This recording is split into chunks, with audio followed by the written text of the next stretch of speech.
நன்மையே நடக்கும். நன்றியுடன் வாழ்ந்தால் வளமே வளர்ப்போம், வளமாய் வாழ்வோம். இன்றைய தலைப்பானது ஒரு மிகப்பெரிய முக்கிய தலைப்பாக அமையப் போகிறது.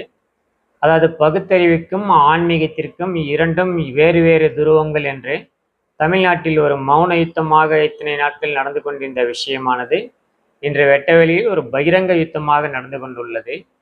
உண்மையில் நாம் கூற வேண்டுமென்றால் ஆன்மீகமும் பகுத்தறிவும் வேறு வேறு எதிரெதிரான துருவங்கள் அல்ல என்பதுதான் நிதர்சனமான உண்மையாகும். நீங்கள் ஆன்மீகத்தின் உச்சநிலையை தொட்டிருந்தாலும் சரி, நாத்திகத்தின் உச்சநிலையை தொட்டிருந்தாலும் சரி, இந்த இருவேறு பாதையில் ஒரே உண்மையை நோக்கிதான் இதனுடைய உண்மையானது பயணிக்கும். அதாவது ஜீவநேயம், மனிதநேயம் என்ற ஒரு சமநிலையான நீதியை நோக்கிதான் இதனுடைய பயணம் இருக்கும். இந்த ஆன்மீகத்தையோ அல்லது பகுத்தறிவையோ அரைகுறையாகவோ அல்லது ஒரு 75%, 90%, 95% பயின்றவர்கள், புரிந்து கொண்டவர்கள் தான் இரண்டும் வேறு வேறு துருவங்கள் என்று தாமாகவே நினைத்து கொண்டு தங்களுடைய அறியாமையை பொதுவெளியிலும் மக்களிடத்தில் வைக்கிறார்கள். இவர்களுக்கு என்னுடைய பணிவான வேண்டுகோள் என்னவென்றால், நீங்கள் மக்களுக்கு செய்கின்ற பணி மகத்தான பணி என்பதில் ஐயமில்லை. இருந்தாலும் ஒவ்வொரு துறையிலும் நாம் முழுமையை காணாதவரை ஒவ்வொரு துறையிலும் சில ரகசியங்கள் காக்கப்பட வேண்டும். அந்த ரகசியங்களை நாம் பொதுவெளியில் கூறினோம் என்றால் அது இந்த சமூகத்திற்கு ஒரு மிகப்பெரிய பேராபத்தாக முடியும் என்பதை நாம் புரிந்து கொண்டு பக்குவமாக நடந்து கொள்ள வேண்டும்.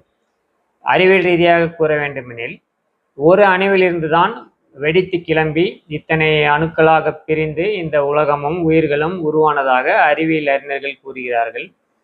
இதையேதான் ஆன்மீக ரீதியாகவும் ஏகனாக இருந்த அந்த மூல சக்தியே தான் அநேகமாக பிரிந்தது என்று கூறுவார்கள். இதை நாம் எப்படி யதார்த்த நிலவரத்தோடு நம் சிந்தனையையும் பகுத்தறிவையும் கொண்டு புரிந்து கொள்ள வேண்டுமெனில், தாயின் வயிற்றில் குழந்தை இருக்கும் வரையில் தாயும் அந்த சேயும் ஒன்றுதான். ஆனால் தாயின் வயிற்றிலிருந்து குழந்தை வெளியே வந்த பிறகு இரண்டிற்கும் வேறு வேறு உணர்வு நிலைகள் தான், வேறு வேறு விஷயங்கள் தான் இருக்கும். ஆக இந்த சமயத்திலும் அனைத்தும் ஒன்றே என்று நாம் கூற இயலாது.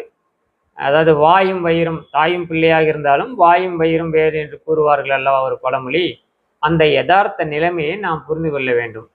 ஆக அனைத்தும் ஏகமாக இருந்தாலும் இன்று பிரிந்து விட்டது. பிரிந்த பிறகு அதற்கெதிரான தனி சுதந்திரம் உண்டு, தனி உரிமைகள் உண்டு, தனி அறிவுகள் உண்டு. ஆகவே நாம் இதை புரிந்து கொண்டு ஒரு பக்குவ நிலையோடு தான் நாம் இந்த விஷயங்களை வெளியே கூற வேண்டும். இளைய தலைமுறை ஆன்மீக குருமார்களுக்கு நாம் மீண்டும் ஒரு பணிவான வேண்டுகோள் என்னவென்றால், சில ரகசியங்களை நீங்கள் பொதுவெளியில் கூறக்கூடாது. இது ஒரு மகத்தான பணி. குருவாக உங்களை நினைத்து பலர் உங்களை